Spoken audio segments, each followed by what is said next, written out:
আসসালামু আলাইকুম। আলী ইঞ্জিনিয়ারিং ওয়ার্কশপের পক্ষ থেকে সবাইকে আন্তরিক শুভেচ্ছা এবং অভিনন্দন। দর্শক বন্ধুরা, আজকে আপনাদের মাঝে নতুন আরেকটা লোহার অ্যাঙ্গেলের চৌচালা মণিপুরি ঘরের ভিডিও নিয়ে আসলাম। তো আপনারা ভিডিওটি না টেনে সম্পূর্ণ দেখবেন, তাহলে বিস্তারিত জানতে পারবেন এই ঘরে কত টাকার মালামাল লাগছে এবং কত টাকা খরচ হয়েছে এবং কি কি মালামাল ব্যবহার করছি। বিস্তারিত জানতে ভিডিওটি সম্পূর্ণ দেখবেন। দর্শক বন্ধুরা, যারা এখনও আমাদের চ্যানেলটি সাবস্ক্রাইব করেন নাই তারা অবশ্যই আমাদের চ্যানেলটি সাবস্ক্রাইব করে রাখবেন এবং পাশে থাকা বেল আইকনটি অন করে রাখবেন। যারা অলরেডি সাবস্ক্রাইব করেছেন তাদেরকে অসংখ্য ধন্যবাদ। তো দর্শক বন্ধুরা, ঘরটি লম্বায় হলো 30 ফিট এবং পাশে হলো 13.5 ফিট এবং বারান্দা লম্বায় হলো 43 ফিট এবং পাশে হলো 9 ফিট। তো দর্শক বন্ধুরা, এই ঘরে এবং বারান্দায় আমরা যে অ্যাঙ্গেলগুলো ব্যবহার করছি, বিএসআরএম 1.5 ইঞ্চি 3 মিলি এবং বিএসআরএম 1.5 ইঞ্চি 4 মিলি মানের অ্যাঙ্গেল ব্যবহার করছি।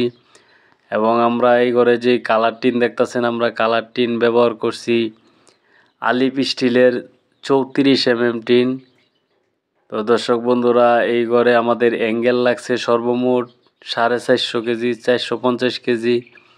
অ্যাঙ্গেলের দাম পড়ছে 90 টাকা কেজি। আমাদের 45,000 টাকার অ্যাঙ্গেল লাগছে।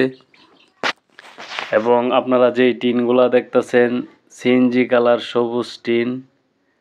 তো এই টিন আমাদের বারান্দায় ব্যবহার করা হয়েছে 10 ফুটি 20 পিস টিন এবং ঘরে ব্যবহার করা হয়েছে 9 ফুটি 23 পিস এবং 7 ফুটি 12 পিস।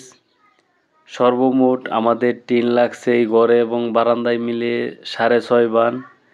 আমাদের প্রতি বান টিনে খরচ হয়েছে 6,800 টাকা এবং টুয়া টিন সহ এবং পিভিসি বোর্ড সহ, রুপেন স্ক্রু সহ, কস্টিপ সহ এবং অ্যাঙ্গেল সহ সর্বমোট 1 লক্ষ টাকা খরচ হয়েছে চালের মালামালে।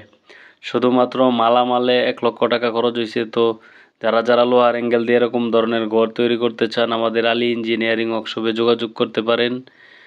আমরা সারা বাংলাদেশে গিয়ে কাজগুলো করে থাকি। আমাদের ঠিকানাটা হলো গাজীপুর জেলা শ্রীপুর উপজেলা কেওয়া বাজার, মাওনা চৌরাস্তা। সবাই সুস্থ থাকবেন, ভালো থাকবেন। আসসালামু আলাইকুম। আমাদের জন্য দোয়া করবেন।